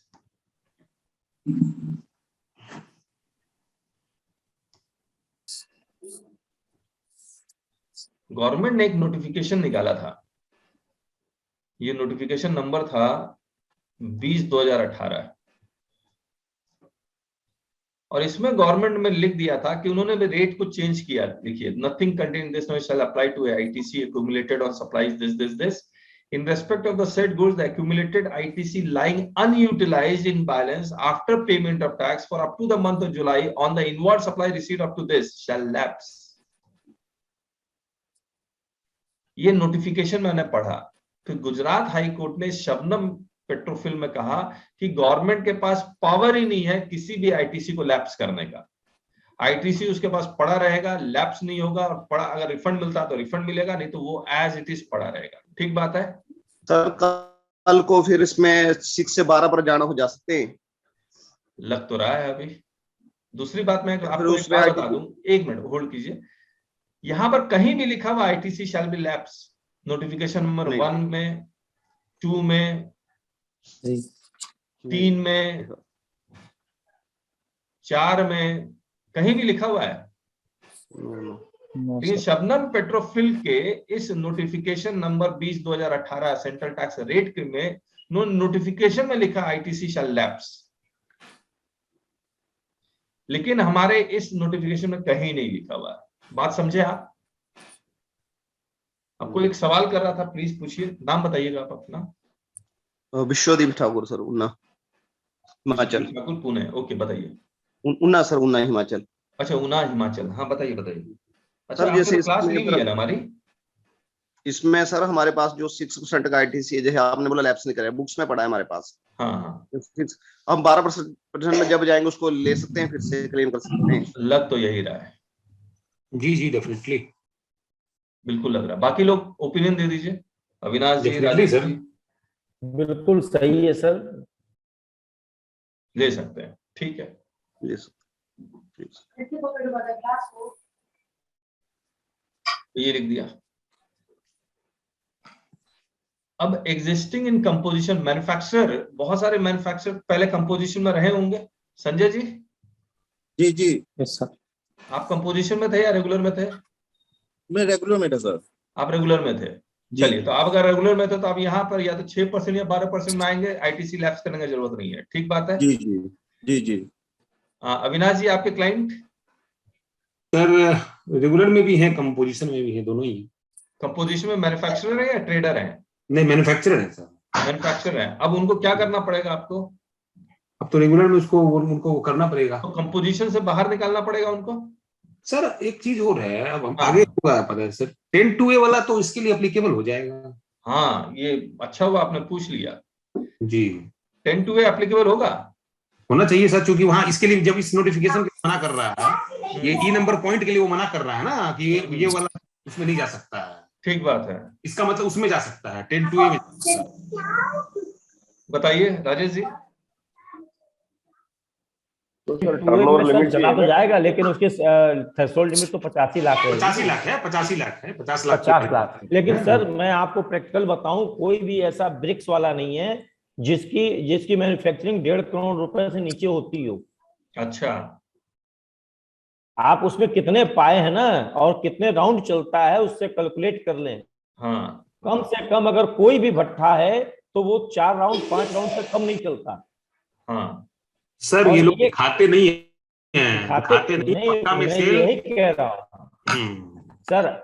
मैं आज आपको एक और बात कहूं, अगर प्रॉपर अफसर चाहे तो अपने एडिशनल कमिश्नर से 67 में अथॉरिटी लेकर आपके भट्टे की। आवाज चली गई राजेश जी आपकी। मैं कह रहा हूं सर 67 में ज्वाइंट कमिश्नर एडिशनल कमिश्नर से वो अथॉरिटी लेके आपके भट्टे की जांच कर सकता है, आपके टर्नओवर को निर्धारण करने के लिए। ठीक बात है, चलिए उस पे नहीं जाते हैं, वो तो इन्वेस्टिगेशन का मामला अलग है। लेकिन मैं आपको एक बात बता दूं, हम लोग इसी पे डिस्कस करें, 10-2A एप्लीकेबल हो सकता है नहीं हो सकता है? सर नहीं होगा, ये नहीं हो सकता है। नहीं होगा जो 50। देखिए 10-2A में भी अविनाश जी, देखिए 10-2A में क्या लिखा हुआ है, मैन्युफैक्चरर ऑफ सच गुड्स और सप्लायर ऑफ सच एज में be notified by the government on the recommendation of the council. तो 10-2A में मुझे नहीं लगता एप्लीकेबल हो, क्योंकि वही सारे गुड्स यहाँ भी आ गए। हेलो जी जी, तो नहीं होगा ना? नहीं होगा। चलिए, 10-2A जो है स्पेशली सर्विस के लिए बात करता है ना? नहीं, ये सर्विस की बात नहीं कर रहा राजेश जी, ये बात कर रहा है अगर आपको 10-1 10-2 एप्लीकेबल नहीं है, not eligible to opt to pay tax under 10-1 10-2, तो आप 10-2A में आ सकते हैं। हाँ, राइट। तो अगर 10-1 10-2 एप्लीकेबल नहीं है तो मैं आ सकता हूँ, लेकिन मेरे पास रिस्ट्रिक्शन भी तो है 10-2A में कि मेरे पास वही वाले गुड्स नोटिफाई हो गए। जी बिल्कुल करेक्ट। ये पूरा कम्युलेटिव कंडीशन है क्या सर? हाँ जी, कंडीशन जो दिया वो ये पूरा कम्युलेटिव कंडीशन है। हाँ। अच्छा, मुझे तो यही लग रहा है कि वही वाले गुड्स यहाँ पर नोटिफाई होंगे। ठीक है, और कुछ और है तो मुझे बता दीजिएगा। हम लोग गलती करेंगे तो हम मान भी लेंगे, तुरंत मान लेंगे। एक बार इस नोटिफिकेशन को पढ़ ही लेते हैं। कौन सा नोटिफिकेशन के बारे में बात कर रहा है? 14/2019 के बारे में बात कर रहा है। एक बार और करेक्ट कर लेते हैं हम लोग अगर गलती। 14/2019 में जो नोटिफिकेशन आया था उसमें ये ऐड कर रहा है। ओके, उसमें ये ऐड कर रहा है। ये नोटिफिकेशन कब आया? 18 आया। 1/2020। तो नोटिफिकेशन चेक करना होगा। विनाश जी आप भी चेक कर लीजिएगा, मैं भी चेक। मुझे तो लगता है वही वाले गुड्स यहाँ पर नोटिफाई होंगे जी, वही होने चाहिए, और कोई नजर नहीं आ रहा है, लेकिन फिर भी हम लोग को नोटिफिकेशन के साथ उसको चेक करना होगा। चलिए, तो एक चीज तो क्लियरिटी आई। हेलो, चलिए। हाँ सर, एक सवाल है सर। हाँ, नाम बता दीजिए। सर भरत नाम है। सिटी? सर हाँ जी। किस सिटी से आप? सर कानपुर से। अच्छा, बताइए भरत जी। सर ये पूछना था, जैसे मैं कंपोजिशन डीलर था 31 मार्च तक, अब उसमें 6% में आना चाहता हूँ, तो विंडो में जाके क्या करना होगा? जैसे ये वो एक्सक्यूशन का बात करते हैं, मैं वही बता रहा हूँ। हाँ जी, कंपोजिशन से बाहर आने के लिए ना? जी 6% में जाना चाहता हूँ। वही पढ़ रहे हैं। अगर आप एग्जिस्टिंग कंपोजिशन में हैं और आपको रेगुलर में आना है, ठीक है, तो मैन्युफैक्चरर के लिए कंपोजिशन नहीं है, न 10(1) में है न 10(2)A में है। तो वो कंपोजिशन से बाहर आएगा, कौन सा फॉर्म फाइल करेगा? CMP 04। उसमें इफेक्टिव डेट क्या लिखेंगे आप? 1/4/2022। 30 दिन के अंदर फाइल करना CMP 04। मैं अभी पढ़ देता हूँ CMP 04 भी। अब जब बाहर आएंगे तो रेगुलर में आ जाएंगे आप? यस। जब रेगुलर में आएंगे तो आपके पास जो ITC, if opts for 12% with ITC, तो आपको कोई ITC 01 फाइल करना पड़ेगा। तो पुराना इनपुट बचा हुआ अगर उसको क्लेम करना है तो यस। अगर आप कंपोजिशन से रेगुलर में आ रहे हैं तो आपके पास जो एग्जिस्टिंग स्टॉक है उसका क्रेडिट आप क्लेम कर सकते हैं। ठीक बात है जी। ऑप्शनल है सर ये कितने दिन के अंदर फाइल करना है ये बाहर आने के लिए कंपोजिशन से? 30 days. CMP 04 within 30 days. ITC माना 30 अप्रैल तक। मुझे बोलने दीजिए। CMP 04 30 डेज के अंदर, ITC 01 60 डेज के अंदर। अच्छा, CMP 04 6% वाला? नहीं, आप भी मैन्युफैक्चरर? हाँ जी। अच्छा, तो आपको कुछ चीजें, एक मिनट चाहिए, मैं कोशिश करूंगा आपको भी बता दूं ठीक से। मैं फॉर्म निकाल लूंगा अभी आपके साथ, है ना? फॉर्म को पढ़ेंगे हम लोग।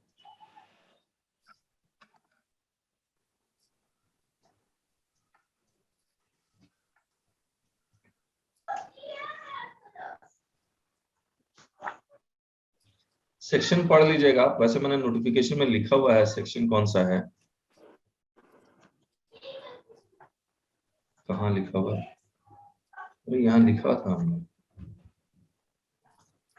ये है देखिए।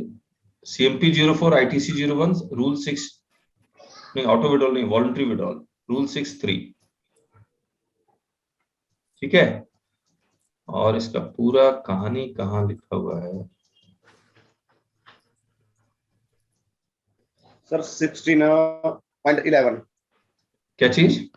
16.11 पेज नंबर। हाँ, ये CMP 04। हाँ जी। एक हमने टेबल बनाया हुआ था, वो कहाँ है? अच्छा, ITC 01 30 डेज के अंदर फाइल करना है। हाँ जी। एक चीज और है, ITC 01 तो हम लोग फाइल करके रख ही लेंगे ना, क्योंकि मान लीजिए 6% अभी ले लिए, हाँ, और कल की डेट में हमको 12% में जाना पड़ा, तो ITC अगर क्लेम किया हुआ रहेगा तब हम लोग एडजस्ट कर पाएंगे। ओके। ये तो बाद में तो 30 दिन के बाद तो फिर हम ITC 01 फाइल भी नहीं कर सकते। Okay, agreed? ठीक कह रहे हो अविनाश जी। तो आप ITC 01 फाइल कीजिए, है ना? एक बार मैं CMP 04 का फॉर्म निकाल लेता हूं।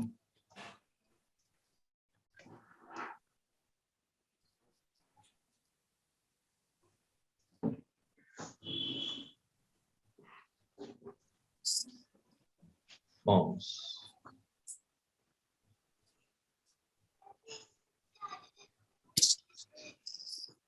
ये रहा, इसको खोल लेते हैं पर।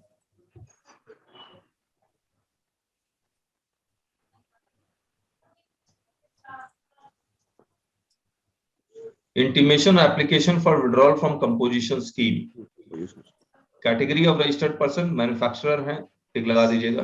Trade, nature of business, date from which withdrawal from composition scheme is sought, तो यहाँ पर 1 अप्रैल 2022 लिखना आपको। बाकी duration, reason for withdrawal from composition scheme, तो आप वो नोटिफिकेशन नंबर कोड कर दीजिएगा, ठीक है।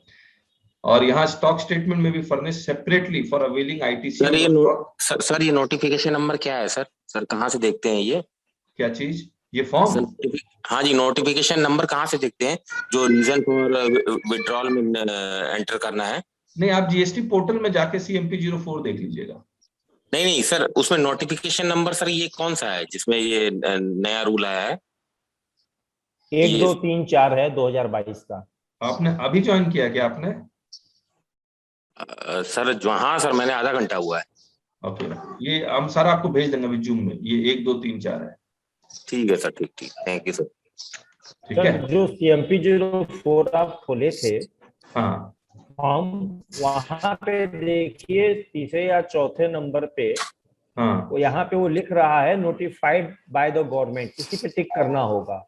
मैन्युफैक्चरर अदर देन मैन्युफैक्चरर आप नोटिफाइड बाय द गवर्नमेंट, 5वें में। हाँ ठीक है, इसमें मतलब अगर आप मैन्युफैक्चरर है तो इसमें टिक कीजिएगा। हाँ, इसी में टिक कर देंगे, भट्टे वाले इसी में आएंगे, बाकी किसी में नहीं आएंगे। हाँ, नहीं, ट्रेडर भी क्या करना है? हाँ जी, ट्रेडर तो वही करता है। ट्रेडर भी अगर कंपोजिशन से बाहर आना चाहता है तो तीसरे में टिक करेगा ना यहाँ पर। हाँ, तब तीसरे में टिक करेगा। हाँ सर, नेचर ऑफ बिजनेस में क्या लिखा जाएगा? मैन्युफैक्चरर? क्या चीज?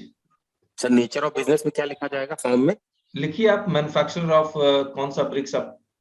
क्ले ब्रिक्स, मिट्टी की ईंटें, क्ले ब्रिक्स। ठीक है, ठीक है। एक चीज समझ में ना। Excuse me. हाँ हाँ बोलिए सर, इसमें स्टॉक का जो नीचे दिया है, सबसे नीचे दिया है फॉर्म के नीचे, ये नोट में, इसको जो एक बार बता दें। ITC 01 अभी खोलते हैं, रुकिए। नहीं, ये नोट, ये जो कैंप CMP 04 है, इसके नीचे जो नोट लिखा हुआ है स्टॉक स्टेटमेंट में भी, इसको जरा समझा दीजिए। मैं वही बोल रहा हूँ, ITC 01 में खोल देता हूँ। मैंने अभी आपको बताया आपको कि जो आपका एग्जिस्टिंग स्टॉक है, अगर आप रेगुलर में आएंगे तो एग्जिस्टिंग स्टॉक का आपको क्रेडिट मिल जाएगा। अच्छा, और वो एग्जिस्टिंग स्टॉक का क्रेडिट लेने के लिए आपको ITC 01 फाइल करना है। ठीक है, अब ITC 01 में दिखलाता हूँ आपको कहाँ है। इसमें सर एक क्वेश्चन और बनेगा कि किसका हमको ITC लेना है, ITC 01 किसका भरना है? स्टॉक का, रॉ मटेरियल का, मैन्युफैक्चरिंग गुड्स का, किसका? जितना भी तरह का स्टॉक है वो सबका आपको मिल सकता है, अगर आपके पास इनवॉइस हैं उसके। तो जो ITC लेजर में पड़ा हुआ है वही उसी का क्लेम करेंगे ना। जो ब्रिक्स तैयार रखी हुई है उसका क्या करेंगे? उसका भी मिल जाएगा, बिल डाल देंगे। हाँ, नहीं, देखिए एक मिनट, मैं आपको, आप भूल गए, हम लोग क्लास में बताया था आपको। देखिए मैं आपको फिर से बता देता हूँ, ये सब लोग हैं इसलिए बोल रहा हूँ। मैं आपको बताता हूँ कैसे ये कैलकुलेट होगा। मान लीजिए आपके पास रॉ मटेरियल पड़ा हुआ है, सेमी फिनिश गुड्स पड़ा हुआ है और फिनिश गुड्स पड़ा हुआ है, ठीक है। यस, फिनिश गुड्स, मान लीजिए आपके पास 100, कैसे ब्रिक्स को कैसे केजी में नापते हैं या पीसेस में नापते हैं? नंबर्स। मान लीजिए 10,000 नंबर्स हैं, ठीक है। अब फिनिश गुड्स, अब ये कितना केजी, कौन कौन सा रॉ मटेरियल आपका यूज हो रहा है? रॉ मटेरियल 1, 2, 3, 4 यूज हो रहा है मान लीजिए, ठीक है। 4 केजी यूज हुआ, 5 केजी यूज हुआ, ये कुछ और कुछ यूज हुआ, लीटर्स में यूज हुआ, कुछ इसमें यूज हो गया, ठीक बात है। इतना सारा यूज करके मान लीजिए 10,000 नंबर बनता है, क्लियर है। तो आपको ये 10,000 नंबर में कितना ये यूज हुआ वो आइडेंटिफाई करना पड़ेगा, उसका इनवॉइस निकालना पड़ेगा, और उस इनवॉइस में कितना क्रेडिट था। मान लीजिए आपके पास इनवॉइस 100 केजी का है, आपके पास स्टॉक सिर्फ 4 केजी पड़ा हुआ है, तो आपको प्रोपोर्शनेट करके 4/100 इंटू जीएसटी का जो पड़ा हुआ है उतना आईटीसी आपको मिलेगा। ठीक बात है? राइट। उसी तरह से सेमी फिनिश गुड्स का कैलकुलेशन, रॉ मटेरियल का तो कैलकुलेशन करने की जरूरत नहीं है, तो यहां पर आपको बैक कैलकुलेट करना पड़ेगा। फिनिश गुड्स से बैक कैलकुलेशन में रॉ मटेरियल पे आएंगे, सेमी फिनिश गुड्स से बैक कैलकुलेशन में रॉ मटेरियल में आएंगे। रॉ मटेरियल में कैलकुलेट करने की जरूरत नहीं है।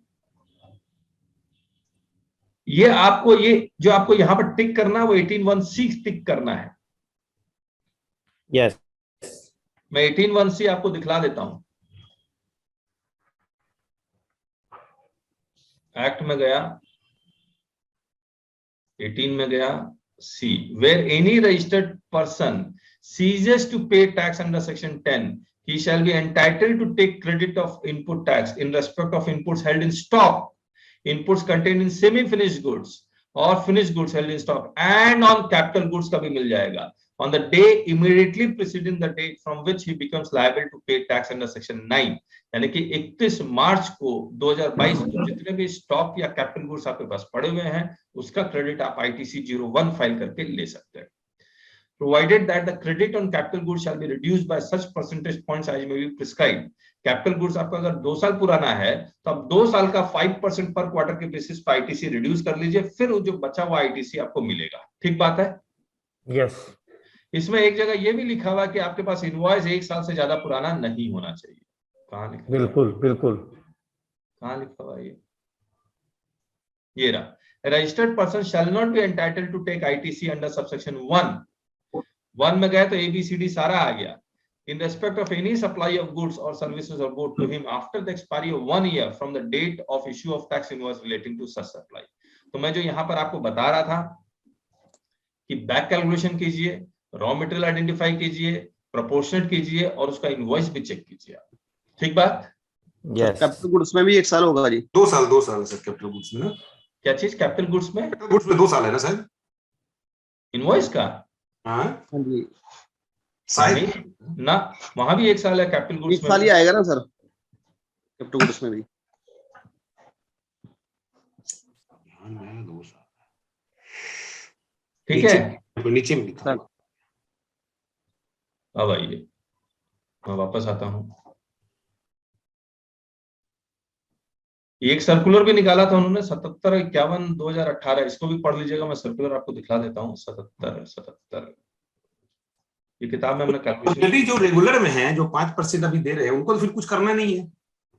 नहीं, उनको कुछ नहीं करना। नहीं, जो रेगुलर में है और 5% में उनको ऑप्ट तो करना पड़ेगा। 6% या 12% ऑप्ट करना पड़ेगा क्या? लेकिन ऑप्ट कैसे करना है वो पता नहीं, वो ऑप्ट नहीं करना, वो तो ऑलरेडी रेगुलर में है।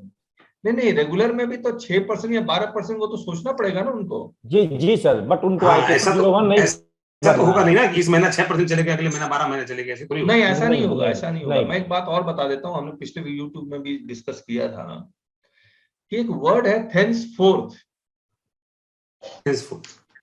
GTA के उसमें लिखा हुआ था थेंसफोर्थ, और यहाँ लिखा नहीं है थेंसफोर्थ, जिससे कारण मुझे ये मैं इंटरप्रेट नहीं कर पा रहा हूँ कि अगर एक बार 6% में रहा तो हमेशा के लिए रह जाएगा। GTA में तो है ऐसा। मैं दिखलाऊं आपको? नहीं सर, जो अभी तक नॉर्मल में थे, एक्सक्यूज मी। हाँ, तो वो आगे से 1 अप्रैल से सिर्फ अपनी टैक्स इनवॉइस में 3% कर दे 2.5 की जगह।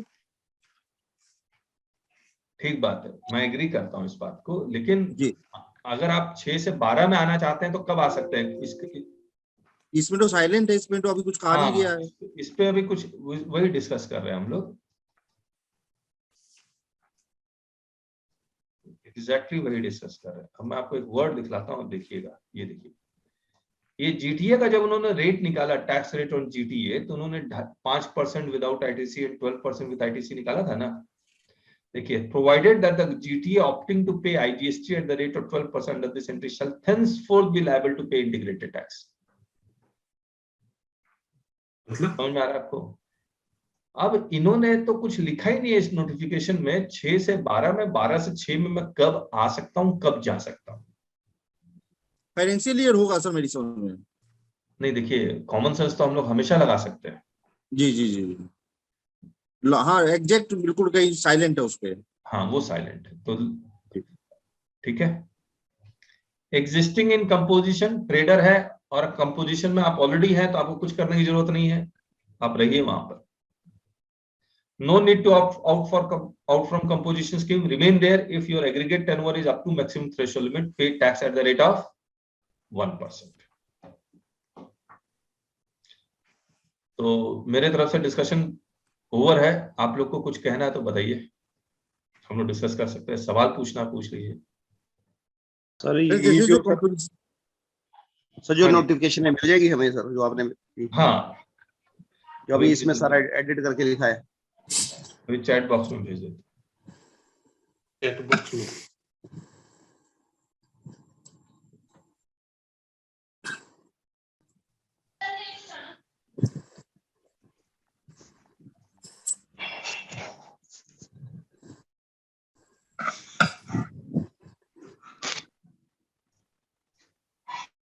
सर जैसे अभी जो कंपोजिशन में थे, एक्सक्यूज मी, हाँ हाँ, तो उसमें अगर जो आपने कैलकुलेशन बताया वो स्टॉक वाला, हाँ हाँ, तो उसका ITC 01 भर के क्लेम कर ले।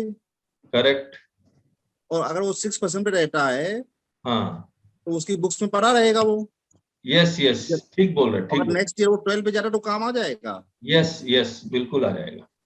तो मतलब वो 01 फाइल करना फायदेमंद है। यस, ITC 01 फाइल करना फायदेमंद है। ये मैं लिख देता हूं, मैंने लिखा नहीं था, मैं लिख देता हूं आपके सामने। मैंने आपको चैट बॉक्स में भेजा है। जी जी जी, ठीक है, मैं लिख देता हूं एक बार।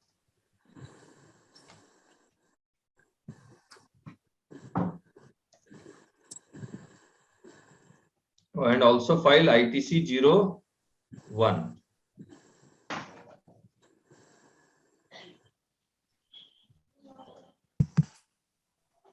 Claim ITC on existing input and capital goods.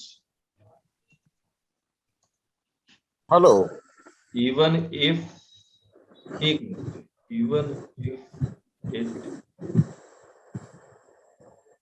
जैसे हमारे ब्रिक फील्ड इंडस्ट्री में, हाँ, ट्रांसपोर्टेशन में ट्रैक्टर यूज होता है। ट्रैक्टर यूज होता है, ओके। तो कैपिटल गुड्स कहलाएगा।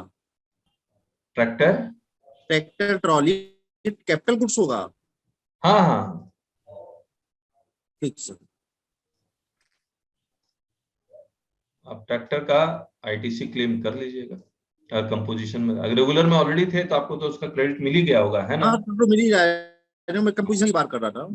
हाँ हाँ, मैं आपको चैट बॉक्स में वो दोबारा जो करेक्टेड भेज दे रहा हूँ, 4 वाला।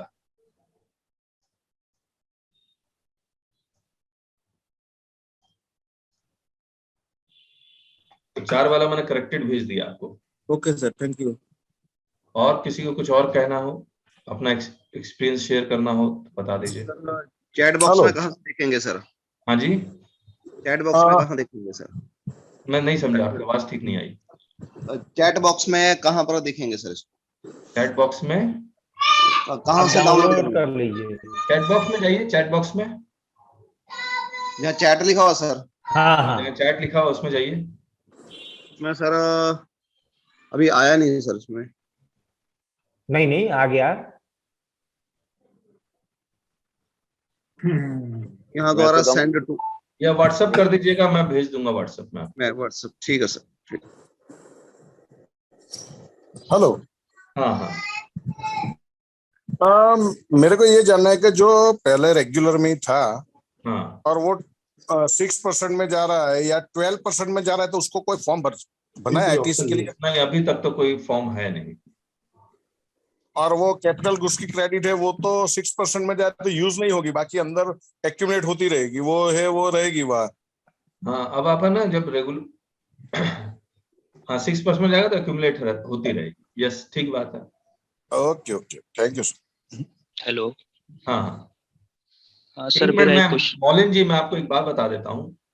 आप अगर आप 6% में गए और 6% के बाद अगर आपने कोई इनवर्ट सप्लाई लिया तो उसका क्रेडिट आपको मिलेगा ही नहीं, याद रखिएगा। हाँ, वो बराबर है, एग्जिस्टिंग पड़ा रहेगा। Okay okay. 6% में, अब ठीक है, 6% में हम हैं, ठीक है, हम रॉ मटेरियल वगैरह परचेज कर रहे हैं। हाँ, आज मान लीजिए हम बाद में 6% से नेक्स्ट ईयर 12% में अगर ऑप्शन आता है कि भाई आप ईयर वाइज चेंज कर सकते हैं, 12% में चलते हैं, और पुराना जो कोई रॉ मटेरियल 6% वाला पड़ा हुआ है उसका आईटीसी मिलेगा कि नहीं? नहीं अविनाश जी, 31 मार्च 2022 और उससे पहले का आईटीसी आपका पड़ा रहेगा, और 1 अप्रैल 2022 से अगर आपने 6% ऑप्ट किया है तो उसके बाद जो भी आप खरीदेंगे उसका किसी का क्रेडिट नहीं मिलेगा आपको। अगर 12% में चले जाएंगे उसके बाद भी नहीं मिलेगा? नहीं। हेलो, जब तक आप 6% में रहते हुए कुछ खरीदा तो उसका क्रेडिट नहीं मिलेगा। अच्छा। हेलो सर एक्सक्यूज मी, हाँ तो उस हिसाब से जो कंपोजिशन का हमारा पहले चल रहा था उसको उसमें भी नो आईटीसी था, तो फिर आईटीसी 01 बढ़ने का कोई फायदा ही नहीं। नहीं उसका ऑलरेडी नहीं उसका तो ऑप्शन गवर्नमेंट ने दे दिया ना, लॉ में लिखा हुआ है कि आप उसका क्रेडिट क्लेम कर सकते हैं। आईटीसी 01 इसलिए कर रहे हैं हम लोग। अच्छा, सीज्ड किया गया। हाँ, यहाँ पर तो आप देखिए ना, वो तो गवर्नमेंट ने अलाउ कर दिया इसलिए मिल गया, नहीं अलाउ करते तो नहीं मिलता।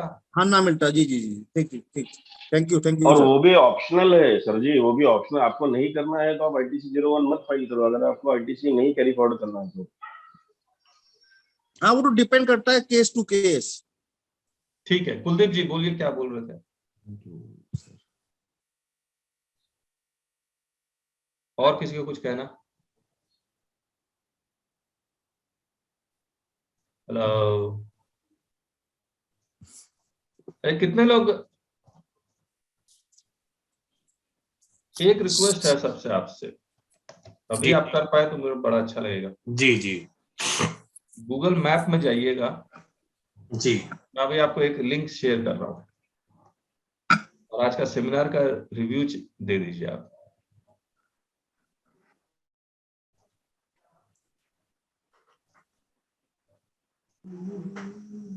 मैंने चैट बॉक्स में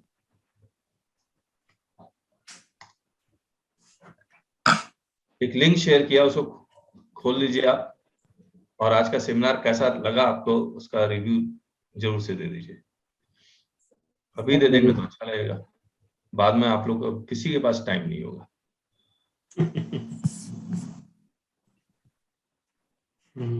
अब अपने बारे में बता जरूर दीजिएगा रिव्यू देते वक्त।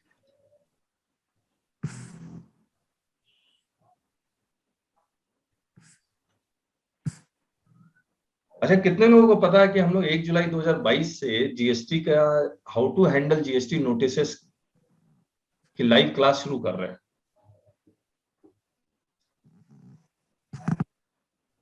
और कुछ लोगों ने तो, अविनाश जी ने शायद ज्वाइन किया है।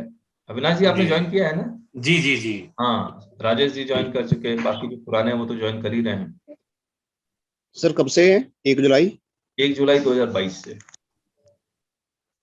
सर ज्वाइन कैसे करें? मैं आपको उसका दिखला देता हूँ, आपको ज्वाइन कैसे करना है। ये हमारी वेबसाइट है taxbykk.com।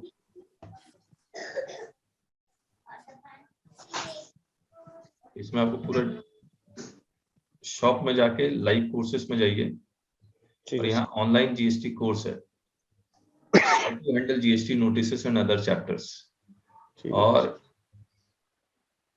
ये चैप्टर्स हम लोग कवर करेंगे। बाय नाउ, और इसका प्राइस है 5999, 2200 का डिस्काउंट मिल जाएगा फॉर फर्स्ट 10 पार्टिसिपेंट्स। और अगर आप, मैं आपको चैट बॉक्स में ये भेज देता हूँ, आप डायरेक्ट पे करना चाहें तो आप पे कर सकते हैं।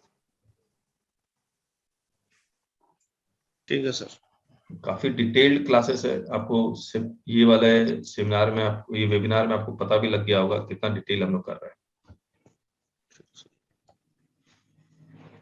हम लोग कुछ भी नहीं छोड़ेंगे। यूपीआई आईडी है,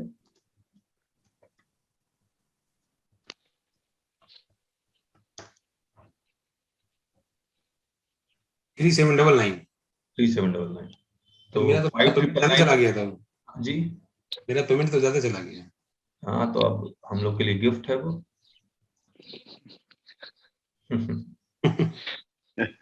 कोई बुक्स दे दीजिएगा सर। ठीक है, बुक्स आएगी तो। बुक्स आएगी। सर मेरा एक सवाल था। हाँ जी, मेरा क्लाइंट का जो है आरसी किसी कारण रिटर्न नहीं फाइल किया गया, तो आरसी कैंसिल हो गया।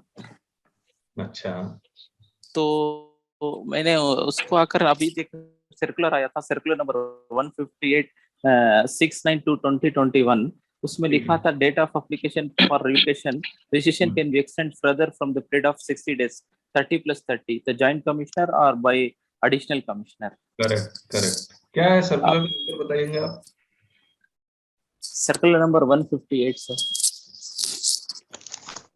तो मैं अपील जाने की जरूरत नहीं पड़ेगी, मैं इसीलिए तो डायरेक्ट जॉइंट कमिश्नर से अप्रोच कर सकता हूँ। हाँ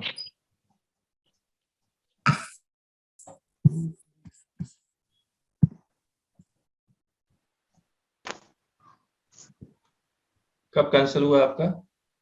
29/3/20 अभी 22 अभी सर, कल 3 दिन पहले सर। 2022 में कैंसिल हुआ है जी। तो 90 दिन का आपको एक्सटेंशन मिलेगा। 90 days from the date of receipt of cancellation order. तो आपका 90 डेज भी एक्सपायर हो गया। हेलो जी सर बताइए सर। 90 डेज एक्सपायर हो गया। हाँ सर, अभी 29/3 को ही कैंसिल किया है सर।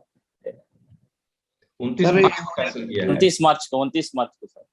तो 29 मार्च को कैंसिल किया तो 90 दिन एक्सपायर कहाँ हो गया? आप तो ऐसे भी जा सकते हैं, कमिश्नर की एक्सटेंशन लेने की तो जरूरत नहीं है।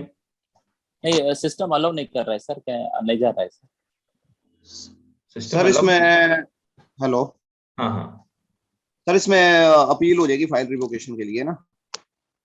अपील चाहता हूं कि अपील नहीं क्यों नहीं अलाउ कर रहा, मुझे समझ में नहीं आया। आप डेट बता रहे हैं 29 मार्च 2022। हाँ सर बिल्कुल सर, सिस्टम रिक्वेशन किया तो सिस्टम ने अलाउ करा है सर। तो 29 मार्च 3 दिन बाद सर इनको रिटर्न फाइल करने को बोल के कीजिए, हो जाएगा। हाँ आपने पूरा पुराना रिटर्न फाइल कर दिया है? रिटर्न फाइल करना होगा पहले। रिटर्न फाइल किया। हाँ रिटर्न फाइल ठीक है सर, मैं एक बार हाँ ये भी मेरा केस भी हुआ था, पूरा रिटर्न फाइल करना होगा पहले। हाँ पूरा रिटर्न फाइल कीजिए। रिटर्न फाइल ठीक है सर, एक बार तो करता हूँ सर। थैंक्स। ठीक है, और कोई सवाल? हाँ हेलो। हाँ बोलिए। सर मेरा एक क्वेश्चन था। हाँ ये जो टैक्स इनवॉइस बनेगी, हाँ इसमें कार्टेज का एक कॉलम होता है। आपने बनाया होगा। हाँ रहता है, इसमें ब्रिक वाले बनवा देते हैं। अच्छा जी। तो इसका ट्रीटमेंट सर क्या होगा जीएसटी में और बुक्स ऑफ अकाउंट में? कंपोजिट सप्लाई है, वही जो ब्रिक्स का रेट है वही कार्टेज पे भी लग जाएगा। और बुक्स ऑफ अकाउंट में इसकी पेमेंट सर करेंगे क्या हम? मतलब कि सर हमने पार्टी से, हमने कस्टमर से हमने पैसा ले लिया कार्टेज का, और हमने ट्रैक्टर वाले को या ट्रक वाले को पेमेंट कर दी। हाँ इसका सर फिर हम इधर प्रॉफिट एंड लॉस अकाउंट में डेबिट करेंगे? अमित जी बताइए। सर ये दोनों ट्रीटमेंट तो आएगा ना, आपके बुक से ही पेमेंट हो रहा है, आपके बुक्स में ही पेमेंट हो रहा है, तो दोनों ट्रीटमेंट आएगा आपको। डेबिट भी होगा और जो पैसा लिया वो क्रेडिट भी होगा। और आपने ट्रैक्टर वाले को पेमेंट दिया है ट्रांसपोर्टेशन का दिया या आपने मीट्रिक का दिया? ट्रांसपोर्टेशन दिया तो वहाँ आरसीएम भी लागू होगा। ट्रांसपोर्टेशन का दिया सर, तो आरसीएम लागू हो जाएगा वहाँ पे, वो आपको पे करना पड़ेगा। सर आरसीएम नहीं लागू होगा, अगर वो जीटीए है तभी होगा लागू। नहीं वो सर एंगल चेक करना पड़ेगा ना, जीटीए है नहीं है वो क्या भी है, क्योंकि वो मोटराइज्ड व्हीकल से गुड ट्रांसपोर्ट हो रहा है, देखना पड़ेगा ना वो चीज को। अच्छा जी सर, थैंक यू। और कोई सवाल? सर एक जैसे गवर्नमेंट कॉन्ट्रैक्टर पर कभी सेमिनार कर लीजिए सर। गवर्नमेंट कॉन्ट्रैक्टर पे सेमिनार? हाँ जी, ट्रीटमेंट सारा। अच्छा ठीक है सर, हमने अभी रिसेंटली किया ना सर गवर्नमेंट के ऊपर। सर है अगर वो वीडियो, वो सब पेड में है। पेड में, ठीक है सर। और अच्छा, उसमें लिंक पे क्लिक करके आपने किया, रिव्यू दिया आप लोग ने? सर नया रिव्यू कैसे डालूंगा सर?